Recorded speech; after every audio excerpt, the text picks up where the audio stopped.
Hello, so I'm back at the tree again and I'm working on the big trunks towards the bottom. So you can see there's one off on the right there, one gone already, and my saw is a good way through. So you have to excuse me, I'm gonna be very careful, keep watching this chunk because I don't want it to come down on me when I'm foolishly making a video. Probably shouldn't make videos about stuff you're doing that's a bit dangerous, but anyway, so you can see I've sawed most of the way through that trunk and I've just done a single cut right the way through. I did on this one, I did a more fancy kind of wedge cut, which gave me a bit more access, but it meant you're sawing sort of 3 times as many cuts, which takes a lot of energy, and there's really not much access down there, so it's easier just to put a single cut through. So I've got lots of ropes here at the moment, so I'm just going to talk you through some of these.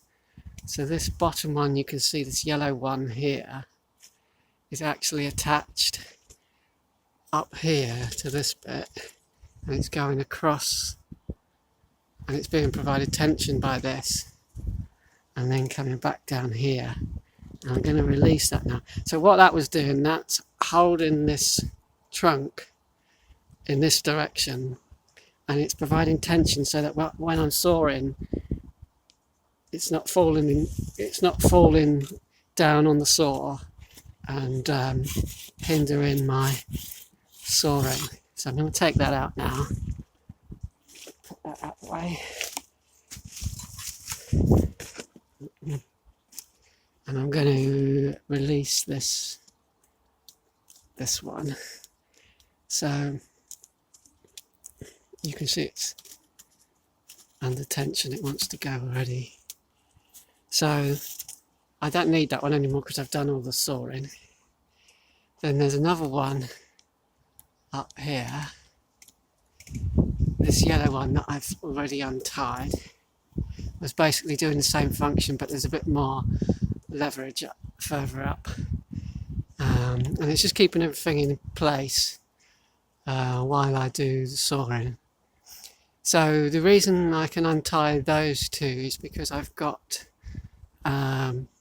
this yellow one is very tense now, so that's further up, so that's taking more of the weight, preventing it going over next door. And then I've got a blue one here as well because I don't want to like hit onto this nice new shed.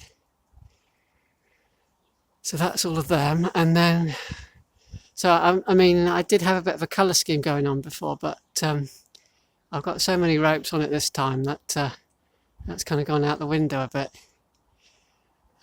So I just want to talk about, well, let's talk about the top rope. So that's the rope I'm going to pull to try and pull it down. So that's why it's so high up. So that gives me the most leverage between the top there and where the saw was down here. That's the pivot point there. So I'm kind of standing right where I want to sort of pull it down. So I've got to be, it's got to be really careful. And then there's one other rope, which is this one. Don't know if you can see, that goes to a branch that's pointing out behind and then back to the trunk. And the idea of that one is I can slow the descent a little bit. So it's got a bit of it's wound round there in a way that hopefully will, I can't stop it coming down. Well, I can put the brakes on it, but I can't pull it back up. I can only kind of slow it down, slow its descent down. That's the idea of that one. Right, so what else? So yeah, obviously, so it's a big lump of wood, so pretty dangerous. Don't want it to fall on me, don't want it to fall on anything.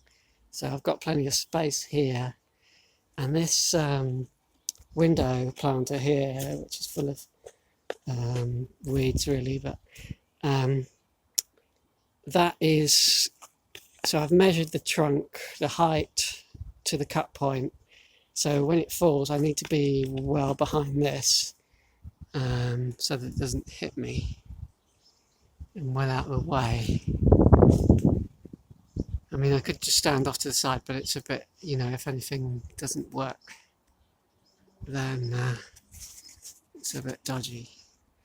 So, right, firstly, I need to get this rope here. So this is my rope that should slow the descent down a bit. And then, so I need to make sure I can get back quickly. And then, so this rope here, this is the rope I need to pull it down. So, but I'll need to back off sharpish when I do that.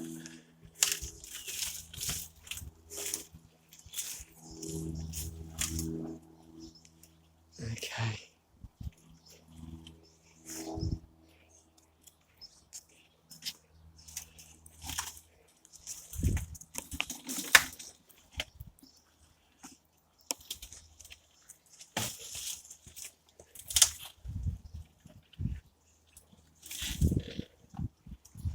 So you can see I've kind of rather precariously come down to be balanced on these shrubs and things here. So it's going to be difficult for me to do it safely and film, so I'm going to stop there. But you can see the kind of idea of what happened was that rather than the trunk just falling down unresisted under gravity, I had to pull it to where I wanted it, and then when it got to wherever, there wasn't much movement in it, and that's the whole kind of point, really. Okay, see you in a bit.